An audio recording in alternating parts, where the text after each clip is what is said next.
Hello, welcome. I'm going to be talking to you here about section in chapter 4.4, counting. We like to count outcomes to calculate probabilities. In other words, the kind of questions we might answer are how many poker hands.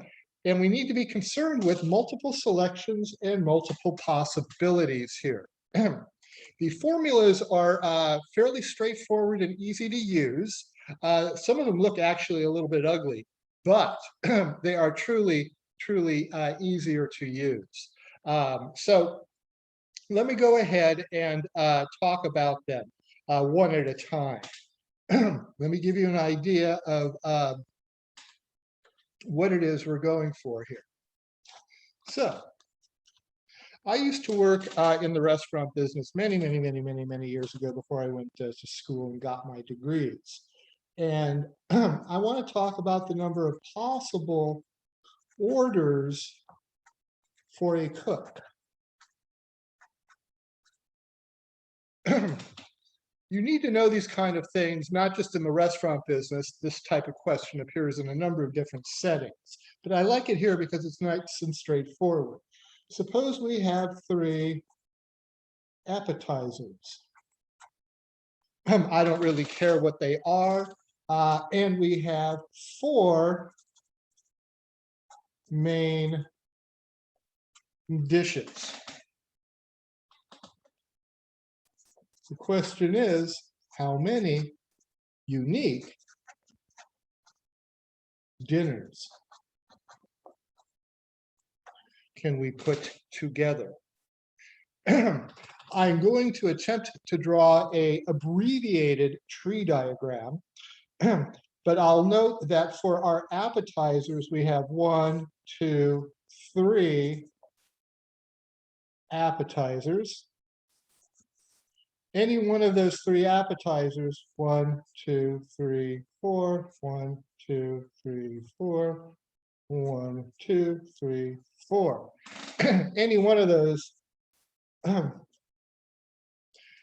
could be followed up with any one of those 4 main dishes. So there's a tree diagram that takes care of all this. I will note that the appetizers occurred 3 ways. I'm going to use an n with a little 3 for the number of appetizers that we have there. For our main dishes, I'm going to use an n with a little 4. And very much like I showed you on that previous presentation with the tree diagram, we have 3 times 4 equals 12 possible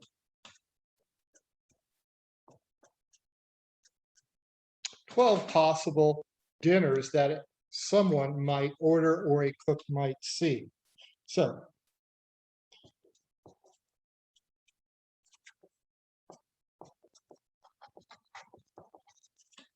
and our book likes to call this the basic multiplication rule.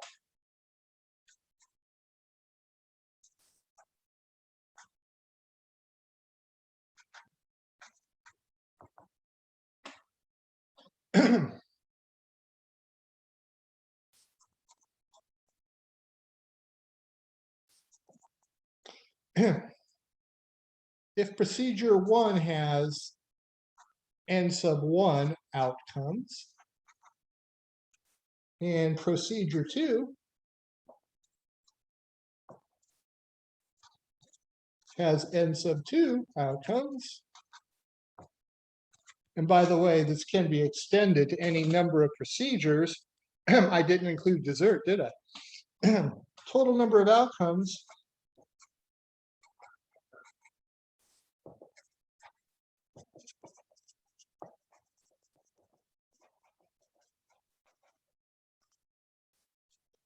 n1 times n2. And again, this can be extended if I have more than 2 procedures. You saw me do it twice. First with the 3-coin flip with the 2 times 2 times 2, and then with the weird restaurant problem. So that's your basic multiplication rule, the total number of possible outcomes. And there we go. Now, the rest of it, and this, by the way, is in the first half a page, if you will, of the section 4.4. The rest of the material is a little bit more subtle than the basic counting rule. I can demonstrate some of it, but you're going to have to sort of work along with me on this. Remember, we're working with the number of possible arrangements of items or objects. So let me sort of give you an idea of what it is we're going to be after here. When I was a little kid, I had all these Hot Wheel cars, and I used to love to arrange them in different orders, sometimes favorite colors, sometimes favorite makes, whatever it might be. I'd arrange them in all sorts of different orders. And I always wonder, well, how many different ways might I do this? So I'm going to begin with another tree diagram. We have 3 unique items. I'm going to call them A, B, and C. And the question is, how many ways can we arrange them?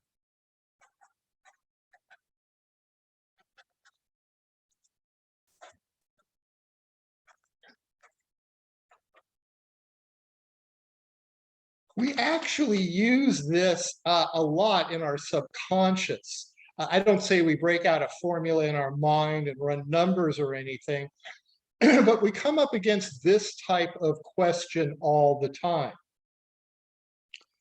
Me and my son go to the arcade at the boardwalk a lot. We always wonder, well, what games are we going to play? We already know which ones we're going to play, but we always wonder, well, what order are we going to play those games in? Which game do we play first? Which one second? So on and so forth. So we actually think about this kind of problem. I'm not saying that I make my kid do math at the arcade, but the problem actually comes up. And we just deal with it in the way most people do. It's like, whatever, we'll just figure it out. So we have 3 unique items. How many different ways can they be arranged? The tree diagram is really good at illustrating the basics of the rule I am about to discuss. So for my first choice, I have 3 distinct choices. I might pick an A, a B, or a C. If I pick an A, I have a choice for the next one now between B and C. If I pick the B, my second choice is going to be between A and C. If I pick C, between A and B. So there is the second choice. We're down to the third or last choice. If I pick an A and a B, the only thing left is a C. A and C, the only thing left is a B. B and A, only thing left is a C. B, C, only thing left is an A. CA, got to be B. CB, got to be A. And again, the sample space works the same. We have the A, B, C, the A, C, B, the B, A, C, the B, C, A, and the C, A, B. Call me a cab, CBA. All right, so that's the sample space, if you will, if we're going to arrange 3 items using them all. Now, I want to take a look at exactly what we did with the multiplication here. I had 3 choices for my first, choice. Then I was down to 2 for the second choice. And then for the third choice, I was down to 1. So 3 times 2 times 1 is equal to 6 possible choices. This arrangement where we're counting down 3 times 2 times 1 happens anytime I've got a bunch of unique items I need to arrange. For example, one more, and we'll get will give you the actual rule. So this time we have 4 unique items.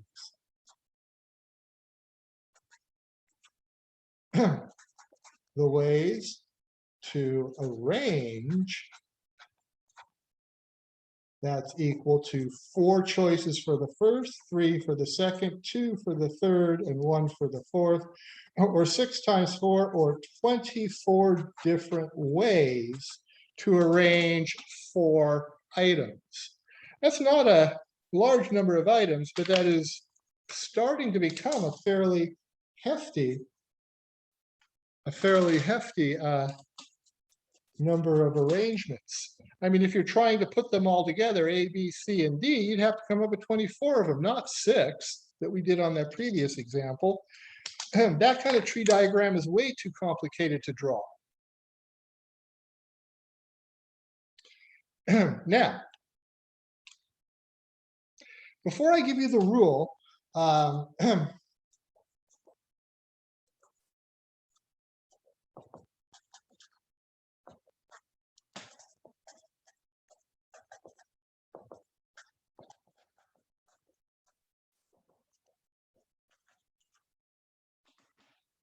this is the way to arrange n unique items. You got to know what n is, and then you start counting down. It's important that they are unique and there's no repeats.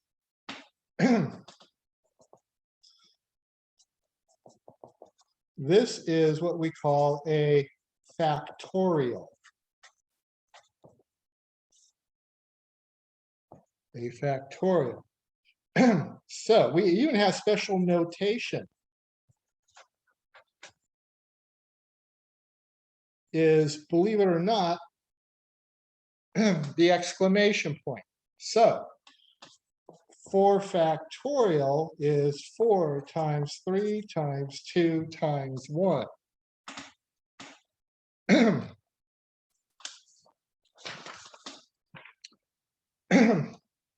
This can get a little bit tedious really quick.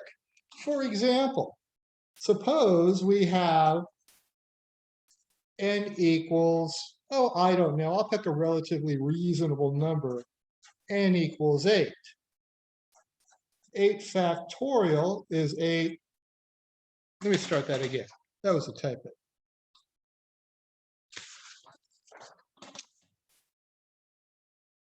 As I was saying, suppose n equals 8. 8 factorial, 8 times 7 times 6 times 5 times 4 times 3 times 2 times 1. Now, I'm not going to go ahead and do that right here. I'm going to jump over to my calculator and show you how to do it on your calculator. We also have video to the same effect here. So let's see. There it is. All right, you should see my calculator up there. Now, one of the keys that we use here is the factorial key. It's kind of hidden. I have a key that says math. And if I take a look at math, there's a bunch of different things in here, just all over the place. PROB means probability. So this is where I go when I need to do counting things from section 4.4.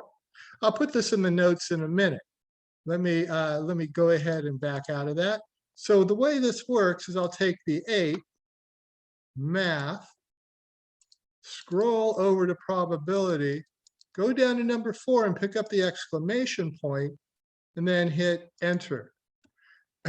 So 8 times 7 times 6 times 5 times 4 times 3 times 2 times 1 is 40,320, 40320. These numbers get really, really big, really, really, really, really fast. For example, 20 factorial.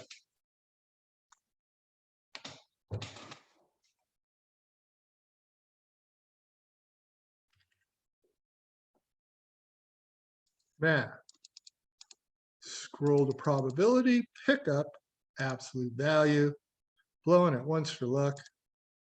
I'm glad this came up. In fact, that's obviously why I did it. This is not 2.4 anything. What we have here is a number that is so large, my calculator resorts to scientific notation. This E18, this is 2.43290, 2.43290. 290. What else? What else? What else? 2008 times 10 to the 18th. Now, I'm sure there's more decimal place values in there that my calculator cannot store. So take a look at this. This is scientific notation. That decimal place needs to move this way 18 places. So that is 2. We got 1, 2, 3, 4, 5, 6, 7, 8, 9, 10, 11, 12, 13, 14, 15, 16, 17, 18. No one writes that out longhand. That's ridiculous. That's why we use scientific notation. But factorial is really crazy in terms of how quickly the number of possible arrangements grows. By the way, this is why anything involving genetic analysis is so computer heavy, because you got to look at all the different possible ways the different genes and DNA code might be put together. It's just insane. For example, if I type in 75, back to math one last time,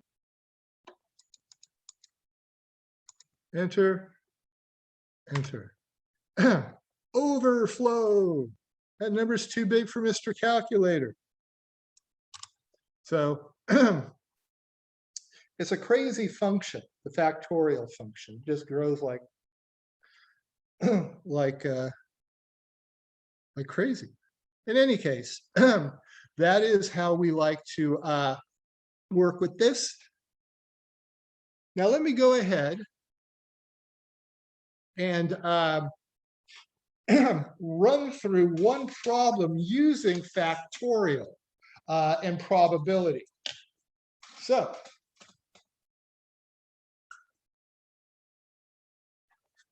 you're going to visit Europe. You're going to visit 5 cities. And the question is,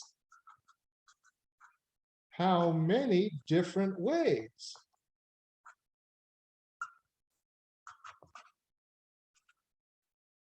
And then there's a follow-up question. Picking one at random,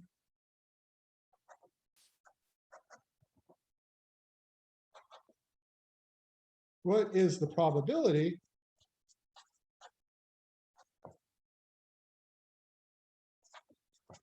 of visiting the cities in alphabetical order?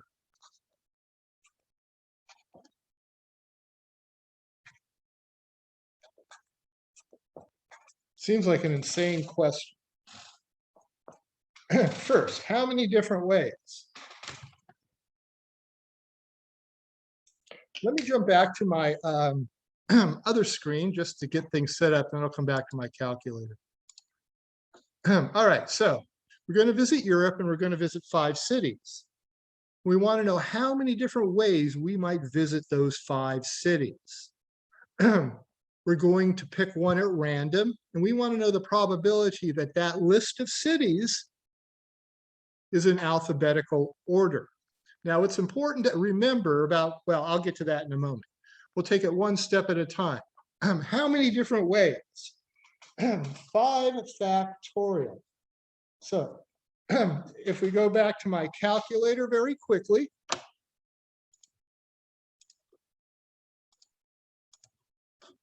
I get 5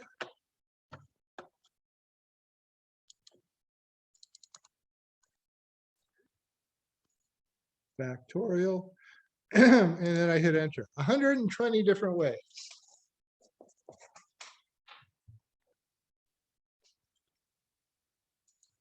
Now, the rest of the problem is really one of understanding how probabilities work at the very basic level. So the probability of going to those cities in alphabetical order, you got to remember one thing about alphabetical order. It is utterly unique. That is why we use it. You can't put something in alphabetical order 2 or 3 different ways. There's really only one way to do it.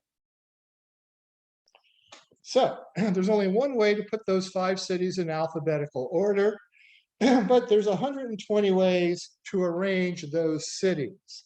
So literally 1 divided by 120 is the probability that a randomly selected trip to Europe to those 5 cities would happen in alphabetical order. And if I take that, I get a 0.00833, rounding to 3 significant digits. Let me just go over that 3 significant digits thing again. I see a slightly different crowd here, perhaps. I go to the first non-zero digit and locate that. I need to take 3, and I look at the 4th one to tell me what to do with the 3rd one. So when I round that, I get 0.00833, because that number there is 4 or less. But it's a simple it's a simple division problem arithmetically, but the setup on it can be a real pain for students. You're just not used to thinking like this. It's really different. All right. Let me go ahead and get to the last 2 counting procedures. So we have n different items.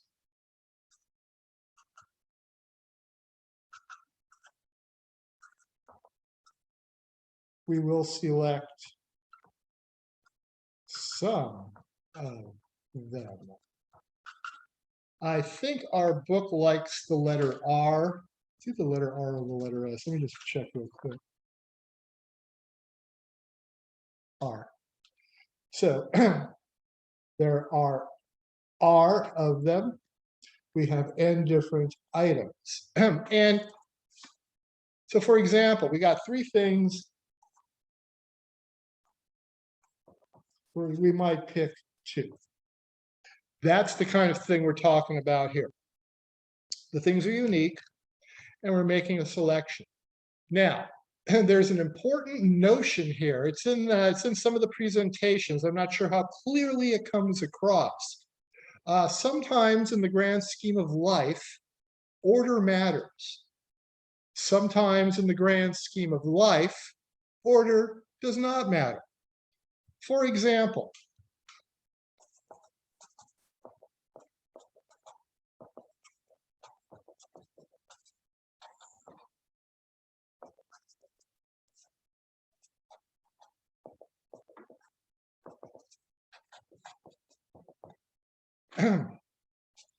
let me give you an example. We got a mom and a dad. They both want 2 kids. However, mom,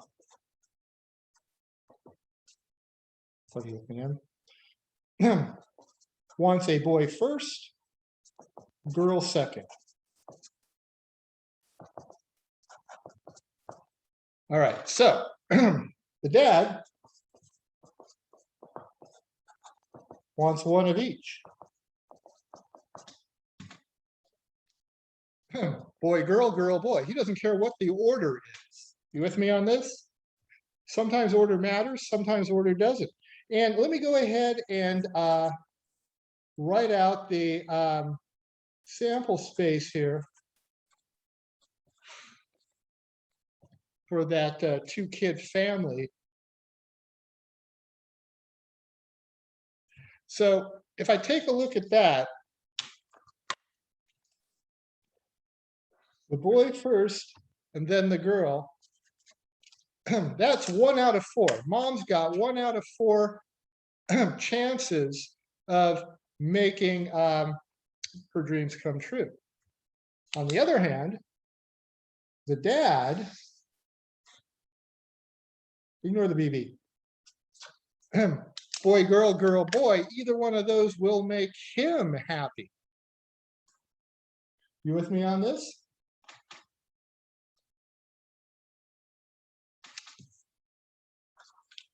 All right, so I need to give you some vocabulary and some formulas. Your calculator can do these formulas quite easy, but the formulas are easy to, it's easy to get a little freaked by the formulas, honestly. You'll see why in a moment.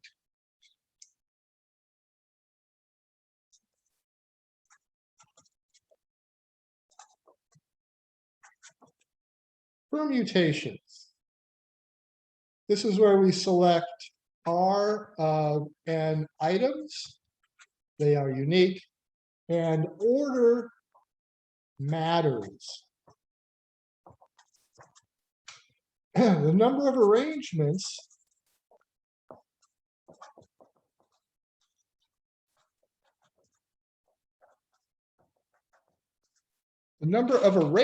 when order matters is given by a formula that looks a little odd. It's a little n in a subscript, a big P, a little r in a subscript, and it looks like this. It looks like n factorial divided by n minus r factorial.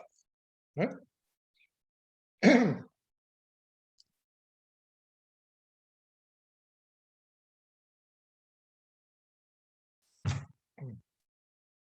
So the number of arrangements when order matters.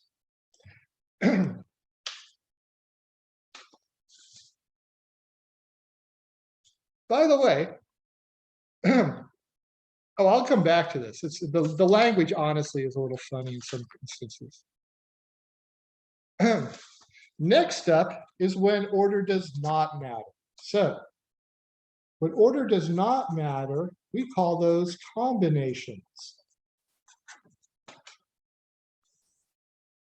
This is where we will select R of n unique items. Here, order does not matter. Here, the number of arrangements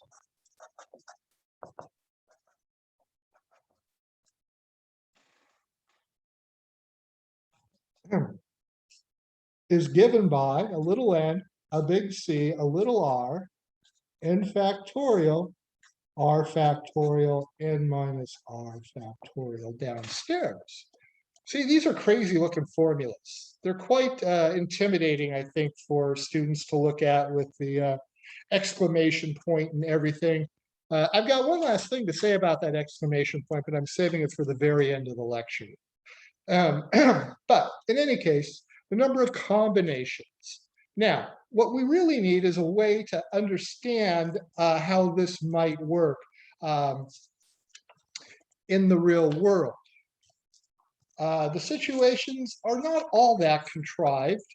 Sometimes, honestly, in a math class, the quote unquote real world applications are like, honestly, really stupid.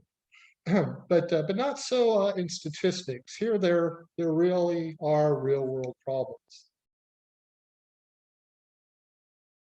So,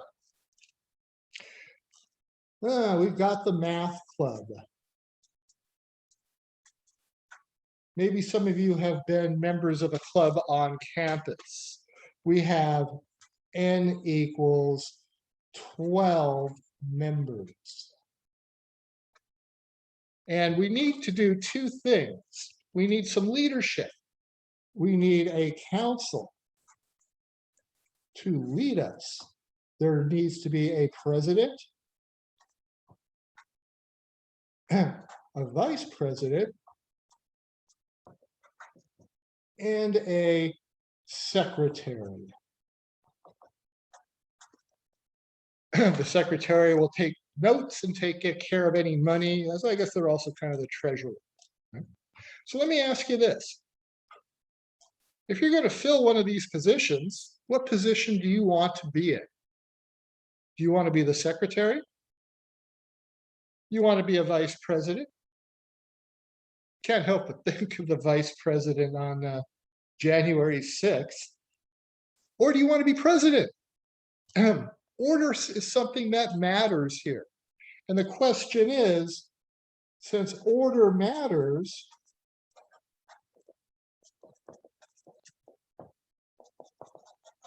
how many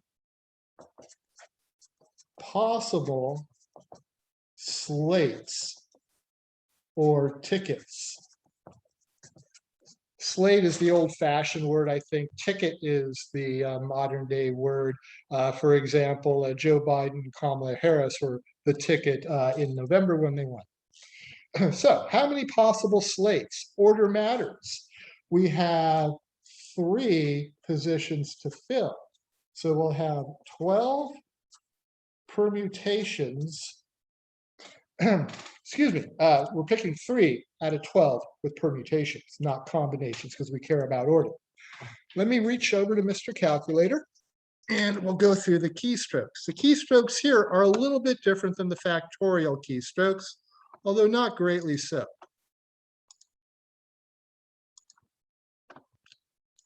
So the 12 goes in first. I go back over to math, probability, and I have NPR. And on my calculator, it jumps to this sort of little bit of subscripts. Now I'll put in the 3. I can hit enter, or I can use the little arrow, if you will, to escape from the subscript. Either way, I'll hit enter, and I get 1,320 different tickets.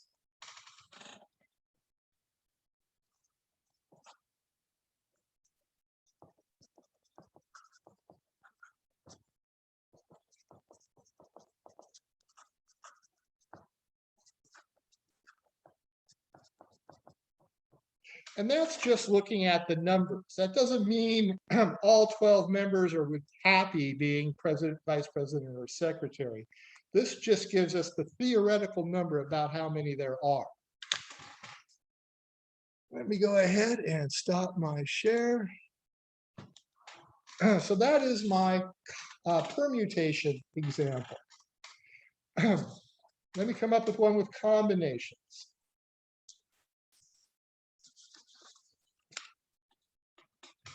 So it's the math club again. And again, n equals 12 members.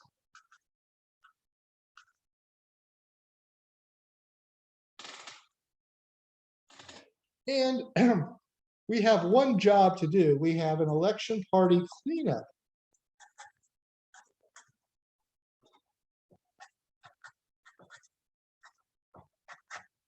And we need 3 workers.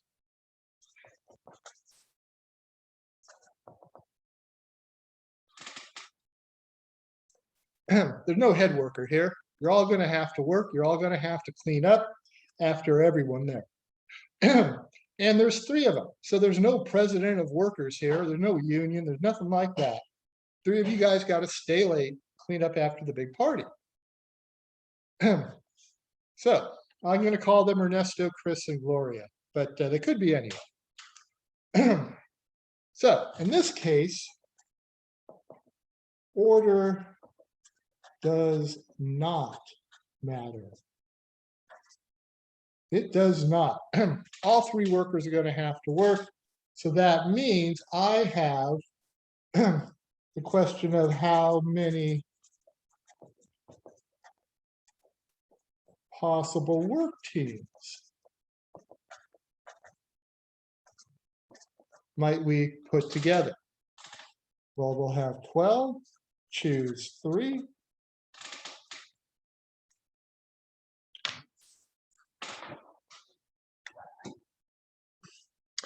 And I'll go back.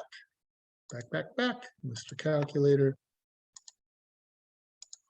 So 12, math, probability, combination, choose 3, hit enter, 220.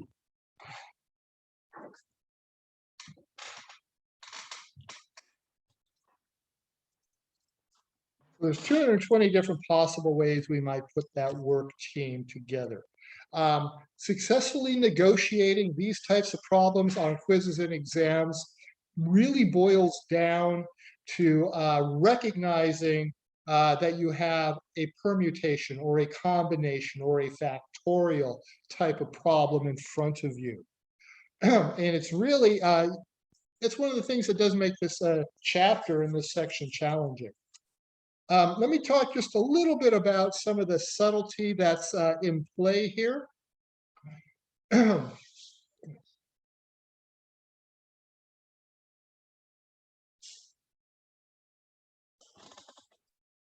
First off, I want to talk a little bit about factorials.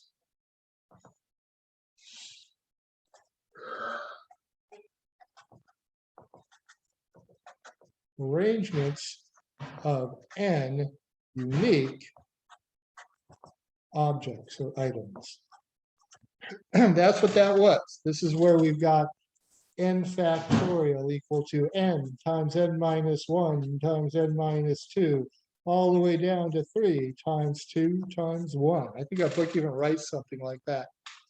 Let me go ahead and stop my share here. Now, what you need to understand about some of these kinds of things is they really are designed to handle what they're actually stating to say they are going to handle, arrangements of unique objects. So for example, if you had n equals 1, just an A, it's pretty clear there's only one way to arrange that. And 1 factorial is, well, 1 times 1 or 1. If you have 2 items, you have A, B, you have B, A. That's 2 factorial, or 1 times 2. And it continues on from there. You've already seen this. But here's my question. Suppose you have no items to arrange. That's really a valid question. If we're going to talk about arrangement of items, my rule needs to be broad enough, if you will, to handle the notion that I might have nothing to arrange. Negative numbers make no sense, but 0 does make sense. 0 factorial is equal to 1. There is one way to arrange 0 items. And it's in there because it's got to be in there because it's got to be complete. So they had to come up with some sort of number. And believe it or not, that one actually works. It makes sense numerically. So that's one thing to keep in mind about some of this. It's a little odd, but at the end of the day, the counting issue is always with us. I'm actually going to use one of those formulas in another chapter or so.